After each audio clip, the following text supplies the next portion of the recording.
Por volta das 7h30 do dia 11 de maio de 1950, em McMinnville, Oregon, nos Estados Unidos, enquanto a senhora Trent retornava para casa após alimentar os coelhos de sua pequena propriedade, sua atenção foi captada pela presença no céu de um objeto metálico discoide movendo-se lentamente na direção nordeste. Ela gritou pelo seu marido, Paul, que estava dentro de casa. Ele então veio a tempo de ver o objeto antes de entrar novamente e pegar sua câmera fotográfica. Paul tirou uma foto, rapidamente rolou o filme e fez outra imagem do objeto, estimado ter entre 20 e 30 metros de diâmetro, antes que ele acelerasse. A senhora Trent viu seu sogro e sua sogra na varanda da sua casa, que ficava a 400 metros de onde ela estava. Ela o chamou, mas como eles não responderam, ela correu para casa para ligar para eles. Ao ouvir o telefone tocar, sua sogra entrou e perdeu a oportunidade de ver aquele estranho objeto.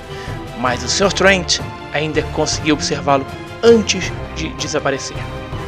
O OVNI se parecia com uma tampa de panela de cabeça para baixo. Anos mais tarde, os Trent diriam ao investigador William Hartman que o objeto se parecia com um paraquedas sem as cordas, de cor cinza e bronze. Uma das fotos mostrava o objeto por baixo, totalmente liso e escuro. No momento dessa foto, as testemunhas disseram que sentiram uma leve brisa e associaram ao movimento do objeto. Eles chegaram a pensar que o UFO fosse algum experimento militar. A família Trent não revelou o filme de imediato, mas Paul comentou sobre o episódio com seu gerente de banco, Frank Wortman, que pediu para ver as imagens e as colocou em um display na entrada do banco. No mesmo dia em que elas ficaram expostas, o repórter do jornal local Bill Power persuadiu os Trent para que lhe emprestasse os negativos. Bill analisou as fotos à procura de fios ou algo que pudesse mostrar alguma farsa, mas não conseguiu encontrar nenhum vestígio de fraude. No dia 8, o relato do avistamento e as fotos foram publicadas no Journal McMinnville Telephone Register.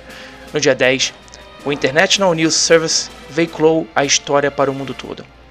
A famosa revista Fate pegou os negativos emprestados com Bill e colocou na sua edição de junho daquele mesmo ano. Os Trent apareceram no programa de TV Show We Are the People em rede nacional. Disseram que os negativos lhes seriam devolvidos, mas a revista Life os perdeu. Após 17 anos, os negativos foram encontrados nos arquivos da United Press International.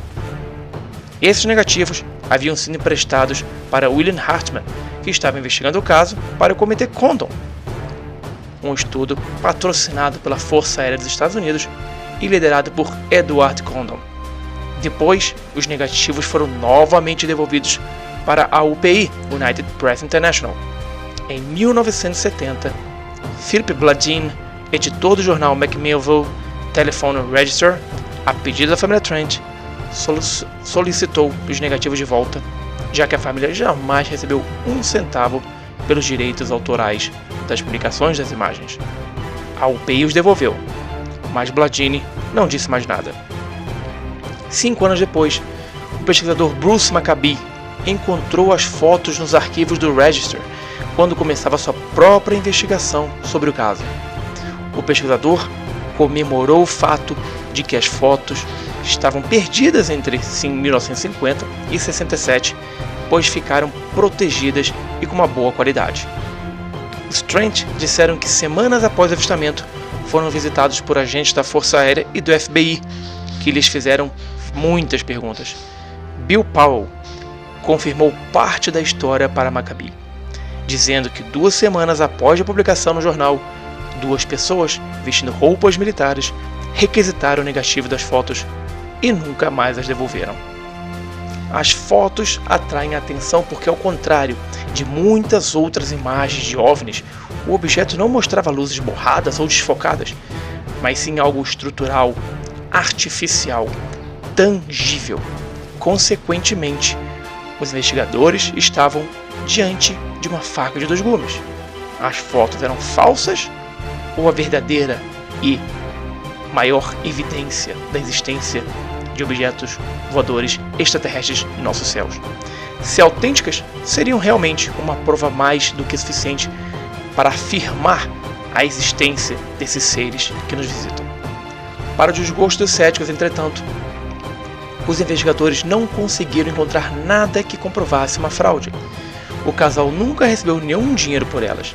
Até mesmo Hartman, do Comitê Condon, se rendeu aos fatos e disse que aquele era um dos relatos sobre OVNIs onde todos os fatores investigados, geométricos, psicológicos e físicos, pareciam ser consistentes com a afirmação de que um extraordinário objeto voador metálico em forma de disco, com dezenas de metros de diâmetro e evidentemente artificial, voou sob os olhares das testemunhas. Até o final de suas vidas, no final dos anos 90, os Trent mantiveram seu relato. Em 2013, uma nova análise dessas polêmicas fotografias foi publicada por um grupo de pesquisadores franceses que desenvolveu um software chamado IPACO para analisar fotos e vídeos de OVNIs. Ao analisar as famosas fotos do disco voador do caso Trent, eles chegaram à conclusão de que as imagens mostravam apenas um modelo de pequenas dimensões suspenso por um fio, ou seja, as fotos eram uma fraude bem bolada pelo casal de fazendeiros. Na análise, o IPACO não detectou diretamente o fio, porém analisaram pixel a pixel a região da fotografia acima do disco voador, onde presumivelmente haveria esse fio. E sua presença foi confirmada quando comparado com os pixels da região do céu ao fundo. Na conclusão, os investigadores franceses atestaram que o resultado claro desse estudo é de que o OVNI de McMinnville era um modelo pendurado por um fio. Mas e você? O que você acha? Deixe seus comentários. Marque se gostou desse vídeo, compartilhe com seus amigos e leve a ufologia séria, honesta e de qualidade para todos.